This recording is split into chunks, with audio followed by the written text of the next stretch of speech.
इस कार्यक्रम के पुण्यार्चक हैं श्रीमती माया जैन, पुत्र श्रीमान नितिन कुमार जैन, पुत्र वधू श्रीमती मोनिका जैन, कुमारी मिष्टी जैन, कुमारी धरा जैन, नाना नानी श्रीमती सुलोचना भगवान दास जैन, टीकमगढ़ दादा दादी श्रीमान दया चंद्र हीराबाई, सुपुत्र श्रीमान संजय रजनी जैन, बेटा श्रेयस, बेटी अदिति जैन, समस्त जैन परिवार सागर मध्य प्रदेश, श्रीमती नंदा चंद्र कुमार जैन सोनी, श्रीमती मयूरी गौरव जैन सोनी, सौरभ जैन सोनी, ओजस्व जैन, प्रतिष्ठान विशुद्ध ड्रग एंड सर्जिकल, अशोकनगर विशुद्ध drug and surgical Guna, Vantara fashion आशीर्वाद हॉस्पिटल रोड गुना मध्य प्रदेश, एडवोकेट श्री वीरेंद्र कुमार जी कठरिया एवं श्रीमती कुसुम राजकुमारी, पुष्पा, मंजू, सीमा, उषा, भूना, वंदना एवं समस्त कठरिया परिवार कुरवाई मध्य प्रदेश।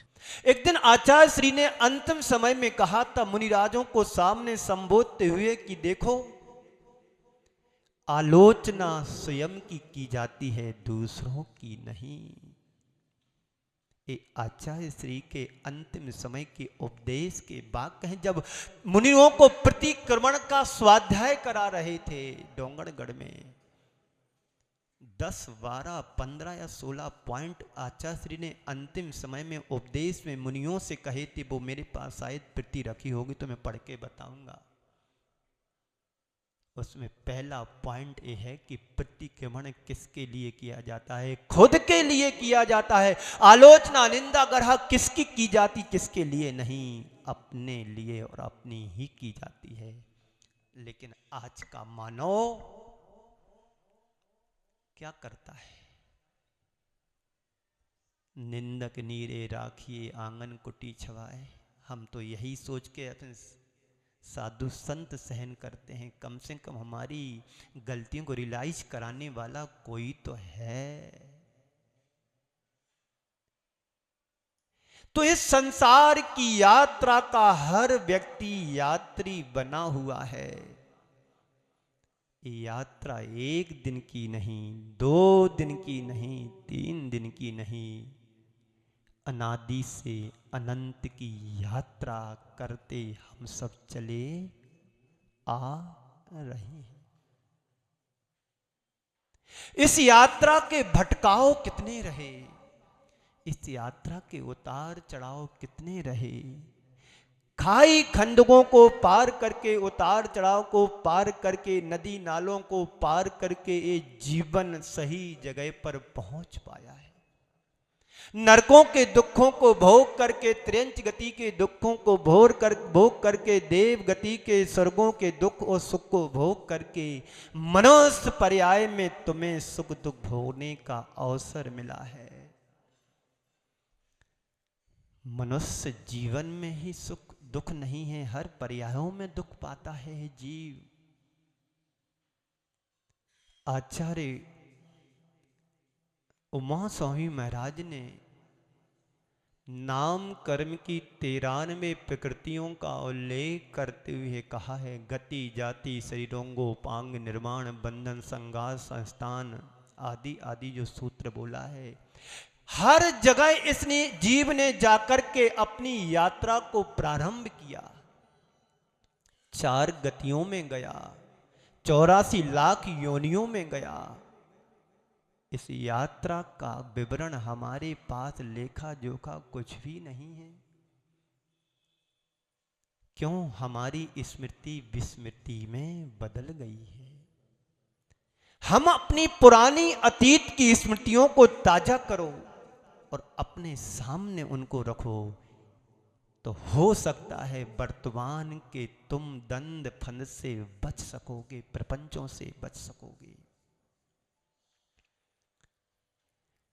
जैन परंपरा में, जैन दर्शन में एक शब्द आता है जाति स्मरण। सुना होगा आप लोगों ने। जाति स्मरण एक शब्द आता है। जाति स्मरण का मतलब होता है अपने पूर्व जन्मों की स्मृतियों को याद करना। ऐसा कहा जाता है जिसको जाति स्मरण हो जाता है उसे सम्यक दर्शन प्राप्त हो जाता है, यानी सही दृष्टि को उपलब्ध कर लेना, समीचीन दृष्टि के अधिकारी बन जाना। दृष्टि तो महाराज श्री हम लोगों के पास है, मैं ऐसा नहीं कह रहा हूं कि आप लोग दृष्टि वाले नहीं हो। दृष्टि वाले तो बन गए, लेकिन सम्यक दृष्टि कब बनेंगे? एक बार शेरनी ने बच्चे को जन्म दिया और जन्म देकर के शेरनी मर गई। शेरनी मर गई, छोटा सा बच्चा सियालों के साथ पलने लगा।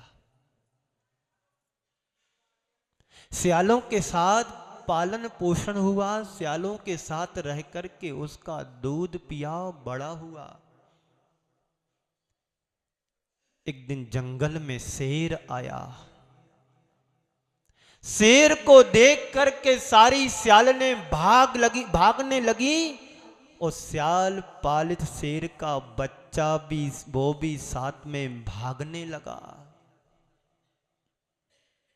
शेर की नजर अपने जैसे जाति के शेर के बच्चे के ऊपर पड़ा तो भागते हुए उस सियाल पालित शेर के बच्चे को कहा कि रुको, तुम तो शेर हो, शेर।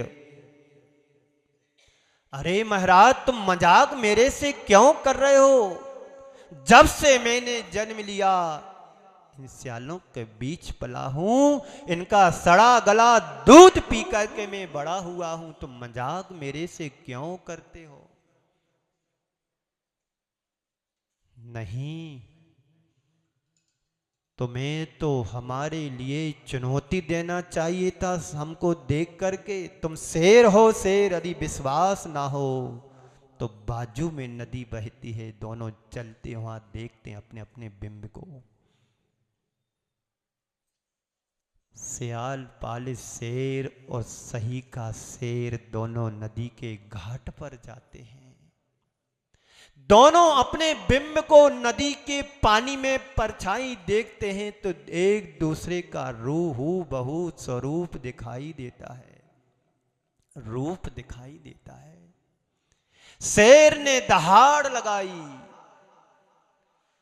शेर की दहाड़ को सुनकर के सियाल पालित शेर के अंदर का शेरत्व जाग गया।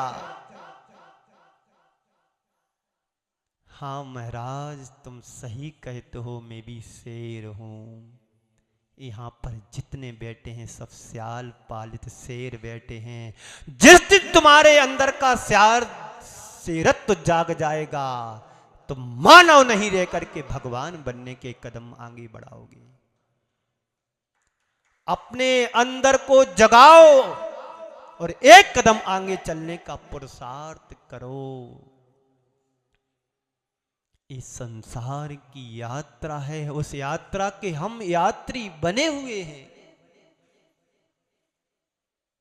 इस यात्रा का अंत करना चाहते हो तो यात्री तो बन गए, लेकिन पुरुषार्थ भी अपेक्षित होता है तुम्हारा पुरुषार्थ इतना कि हम यात्री बन गए, उस यात्रा का क्या हमारे स्वरूप है?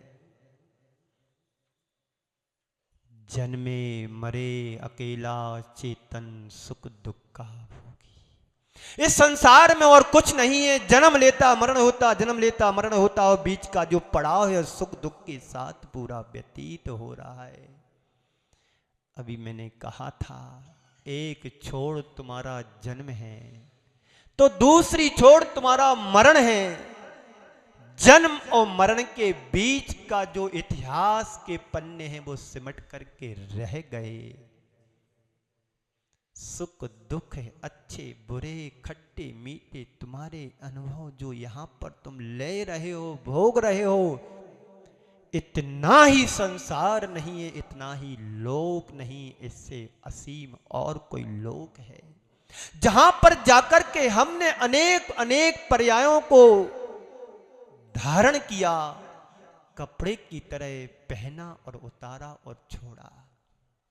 इस पर्याय से तुम जाओगे, शरीर छूट जाएगा, आत्मा आगे निकल जाएगी, नए शरीर को धारण करेगी, उस पर्याय को पूरा करेगी, फिर वहां से निकलेगा, फिर दूसरा शरीर धारण करेगी। ये संतति निरंतर चलती रहेगी। इस अंतहीन यात्रा की यात्री सब बने रहेंगे। कब तक? जब तक तुम अंदर से जागोगे नहीं। तो मैं कह रहा था, जाति स्मरण। दृष्टि वाले तो बन गए, लेकिन दृष्टि में वो पवित्रता और सज्जनता कैसे आएगी? जैसे अभी मैंने कहा था, शेर को देख करके अंदर का शेरत्व जाग गया था। अपनी जाति को देख करके हम अपनी जाति को जगा लें। जैसे एक व्यक्ति किसी दुकान पर जाकर बैठा है और अपना गमछा छोड़ करके आ जाता है, भूल जाता है, दूर जाता है, थोड़ी देर चलता है, दूसरे आते व्यक्ति को देख उसके कंधे पर गमछा देख करके याद आ जाती कि मेरे पास भी गमछा था। तो ऐसे ही हम अपने तीर्थंकर भगवंतों को देख करके याद क्यों नहीं करते? मैं भी इनके साथ था, लेकिन वो आगे निकल गए, विशेष बन गए, हम शेष रह गए और यहीं पर पिछड़ गए हैं। सबकी कहानी एक सी है, चाहे तीर्थंकर हो, चाहे महापुरुष हो, चाहे तुम हो, चाहे रामलाल हो, चाहे श्यामलाल हो, सबकी कहानी एक सी है। एक साथ सब परीक्षा में बैठे थे। कौन सी परीक्षा? यूपीएससी की परीक्षा में। मात्र 100 सीट की जरूरत है। बैठते कितने हैं? करोड़ों बैठते, लाखों बैठते। छनते छनते छनते छनते 100 व्यक्ति सीट चाहिए, वो बैठे लाखों हैं। ऐसे ही जन्म हम सबका एक साथ हुआ था, परीक्षा में एक साथ बैठे। जिनका पुण्य था वो आगे निकल गए और जिनका पुण्य नहीं था वो पीछे पिछड़ करके रह गए। जिनका पुण्य था वो यहाँ पर प्रवचन सुनने आते हैं, सुनते हैं, और जिनका पुण्य नहीं है वो घर पर बैठे रहते हैं, गचरने ठोकते रहते हैं, अनर्गल बातों का सामना करते रहते। इससे कुछ होने वाला नहीं, संसार की अभिवृद्धि ही कर रहे हैं। संसार को समाप्त करना चाहते हो तो कुछ नहीं करना है, बस गुरुओं के चरणों में जाकर के चरण को पकड़ लो। प्रभु तुम ही मेरे खेवटहार हो। समझ में बात आ रही है?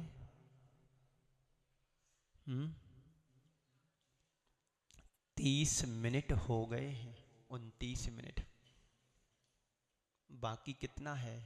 11-12 मिनट और है। ले चलूंगा आपको अपनी रास्ते से। आज तुम लोगों को नरक लेकर के चलता हूं, फिर कल निकालूंगा बाहर। चलना है नरक? बोलो। एक भी नहीं बोल रहा है। मेरे साथ नरक की यात्रा करोगे तो तुम्हें नारकी छुएंगे भी नहीं। साकुशल तुम्हें नरक से बाहर लेकर के आऊंगा, विश्वास दिलाता हूं। चलो नरक ले चलता हूं। आंखें बंद करो, आंखें बंद करो, करो आंखें बंद। सीधे बैठो, सीधे बैठो। चलते हैं नरक।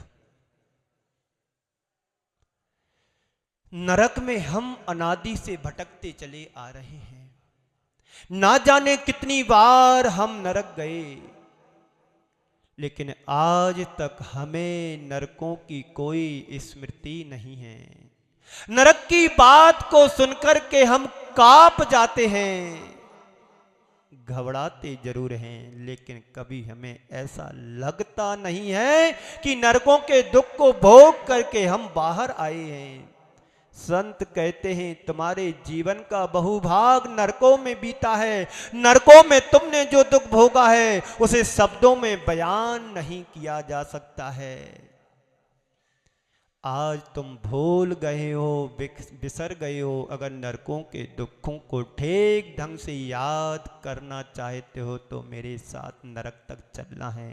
आंखें कोई नहीं खोलना, और तुम्हारी आंख खुलेगी तो भयावना कष्ट तुम्हारे ऊपर आने को हो जाएगा। ईमानदारी से आंख बंद करो, ये सोचो समझो विचार करो कि मैं नरक में जा रहा हूं। धीरे धीरे नरक की भूमि को स्पर्श करने का प्रयास कर रहा हूं। जैसे ही मैं नरक की भूमि को स्पर्श कर रहा हूं, मुझे वेदना, तीव्र वेदना होने लगी है। मेरा नरक में जन्म होता है तो इतनी ऊंचाइयों पर मेरा शरीर जाता है, वहां उछलता है, नीचे गिरता है तो 36 प्रकार के आयुध, अस्त्र शस्त्र पड़े रहते हैं, उन पर मेरा ये जन्म होता है। इतनी पीड़ा और कष्ट के साथ मेरा जन्म होता है। और इतना ही नहीं, जन्म लेते ही मेरा शरीर बिखर जाता है पारे की तरह।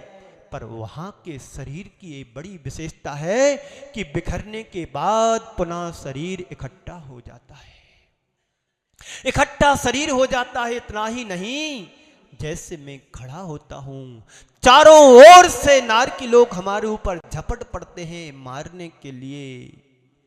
और इतना ही नहीं, बचाव करने के लिए भागता हूं। जहां जहां जाता हूं वहां पर नार की लोग हमारे ऊपर वार करने लगते हैं, तो कहां जाऊं। अपने आप को बचाने के लिए मैं सेमर के वृक्ष पर चढ़ जाता हूं, और जैसे ही चढ़ता हूं तो वहां के तीक्ष्ण पत्ते तलवार की तरह हमारे शरीर को विदारित कर देते हैं।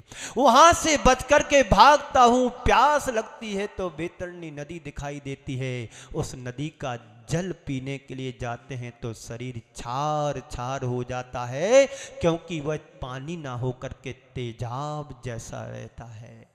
इतना ही नहीं, और भागते हैं, इधर उधर जाते हैं, भूख लगती है तो कहते हैं वहां पर एक कण भी प्राप्त नहीं होता है, और सागरों पर्यंत पानी भी पी लो तब भी प्यास नहीं बुझती है।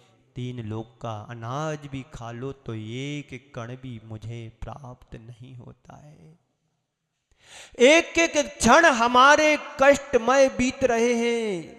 इस कार्यक्रम के पुण्यार्चक थे श्रीमती माया जैन, पुत्र श्रीमान नितिन कुमार जैन, पुत्र वधू श्रीमती मोनिका जैन, कुमारी मिष्टी जैन, कुमारी धरा जैन, नाना नानी श्रीमती सुलोचना भगवान दास जैन, टीकमगढ़ दादा दादी श्रीमान दया चंद्र, हीराबाई, सुपुत्र श्रीमान संजय रजनी जैन, बेटा श्रेयस, बेटी अदिति जैन, समस्त जैन परिवार सागर मध्य प्रदेश, श्रीमती नंदा चंद्र कुमार जैन सोनी, श्रीमती मयूरी गौरव जैन सोनी, सौरभ जैन सोनी, ओजस्व जैन, प्रतिष्ठान विशुद्ध drug and surgical, Ashok Nagar विशुद्ध drug and surgical Guna, Vantara fashion आशीर्वाद हॉस्पिटल रोड गुना मध्य प्रदेश, एडवोकेट श्री वीरेंद्र कुमार जी कठरिया एवं श्रीमती कुसुम, राजकुमारी, पुष्पा, मंजू, सीमा, उषा, भूना, वंदना एवं समस्त कठरिया परिवार कुरवाई मध्य प्रदेश।